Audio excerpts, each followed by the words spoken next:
After working with multiple 7 to 9 figure coaches and consultants, helping them scale to 100K months and beyond, there are quite a lot of things that I've learned when it comes to scaling in different niches, specifically the business niche, the health niche, or the relationships niche, right? So if you're a coach watching this and you're in one of these niches, it's really, really important to understand these differences in the event that you might have learned a few things from other coaches that you might want to apply for your specific niche, but might not work out. And so this is the clear and uncut truth of what I've learned scaling all 3 different niches to over $100,000 per month, okay? And yeah, and so essentially, I'm going to be covering 4 main things, right? I'm going to be speaking about the buyer psychology and what I've seen to be the key difference between the business, health, and relationship niche, the main gap, how to close the gap, and what I've seen in terms of offers that work the best, as well as the funnel/journey. Okay, so let's get into that, right? So the first thing would be the buyer psychology, right? So when it comes to business/digital skills niche, and this is a super popular niche, by the way, it's much more difficult to find really, really, really great creators in this niche, but it is super, super powerful. And I've seen that from the buyer psychology, right? Usually people that are avatars within the business niche, right? These people resonate a lot with the coach, the client results, and the promise, right? But they mainly need to overcome what we call the knowledge gap, right? So it's a much more highly information driven market, right? And later on, you also understand why the business niche is sometimes much easier to scale than the health or relationships niche. Just actually because just that one point makes such a big difference in how you can scale that niche versus the other ones from what I've learned, right? Now, when it comes to the health/fitness and the relationship niche, I've seen that buyers are significantly more emotional driven. So even though they resonate still with the coach, the client results, and the promise, right? They mainly need to overcome the accountability gap, right?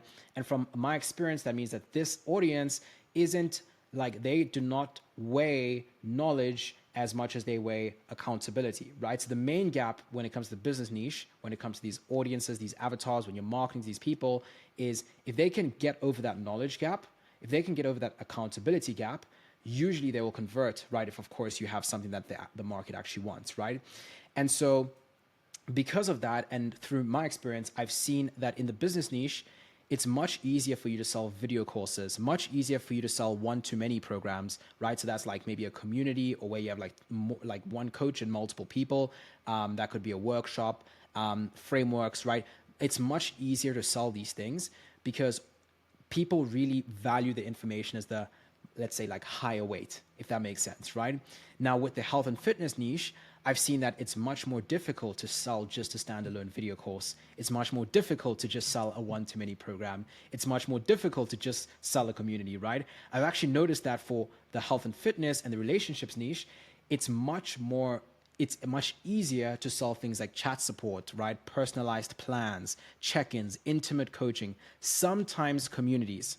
Okay, so really there's that human aspect which makes such a big difference, right? And there was this one health and fitness coach I recently worked with, and basically when I started working with him, he was at about $10,000 per month, and now he's been able to scale to just under $300,000 per month, right? And so, and he's been able to keep this exact structure. When he tried to do video courses in the past, it just didn't work. And I've seen this consistently amongst different health, fitness, and relationships coaches, right? So a lot of the times I've noticed that a lot of people might say, hey, launch a video course, launch this, and just sell it to your audience, launch an ebook, right? But the thing is that if you don't understand the buyer psychology, it's harder for you to then understand how to close the gap correctly, right? And so this is essentially what I've seen work much better when it comes to like the actual product side of things and offer side of things, right? So if you're refining your offers, I would highly recommend you to think about these things if you are in these niches, okay? Now, that brings me then to the funnel and the customer journey, right? So most of the coaches and consultants I speak to, which are generating some results, usually they get their clients from Instagram, like whether it's organic, maybe they're running a bit of ads, right? And so ultimately you need to have some form of customer journey, right? So you have your content, then they come to like, I don't know, your DMs, your website, or whatever it is. And so when it comes to funnels that I've actually seen scale, right? Once again, it's a little bit different depending on the niche, right? And so for the business niche, I've seen that VSL funnels, right, work really great. Webinar funnels work really great. Low ticket to high ticket in DMs. What that basically means is a VSL funnel is like where they watch a presentation explaining your unique solution, why it's different, and then they book a call and then you can close them pretty much on a mid-ticket or premium offer, whatever that might be for your specific situation. A webinar is very similar, but it's just a live event that they attend before they basically buy your mid-ticket or your high-ticket offer. Many of these coaches have phone sales involved, but essentially those are very popular funnels that most coaches who already have a little bit of like taste in the game will already know what that is, right? Low ticket to high ticket just means that they buy a low priced offer and come into your world with that offer, and then they kind of like nurture themselves through the offer instead of a VSL or webinar, right?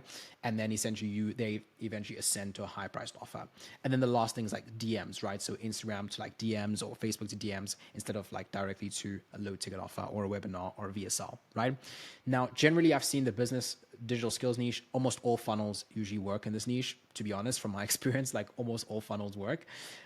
Whereas for the health and fitness, I've actually seen that DMs, discovery calls, and maybe low ticket to mid ticket works really, really good, right? So actually it's very similar between health and fitness and relationships. I've seen these funnels are much easier. So that's like going through DMs, and then maybe selling them on a mid-ticket little intimate coaching or a high-ticket intimate coaching. Sometimes you might need a discovery call, right? Because as I said, people like that personalization, and yeah, low-ticket can also work to mid-ticket if you have a low price thing.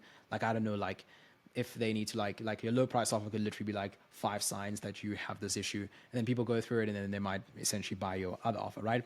So a key thing is that like what I've learned is that accountability gaps usually require the person, right? As much personal support as possible. I've also found that they're much more difficult to go high price, right? So it's much harder to sell extremely premium unless you have insane authority and you're selling to the right type of buying persona, right? So if you're selling to multimillionaires, it might be easier for you to go premium, right?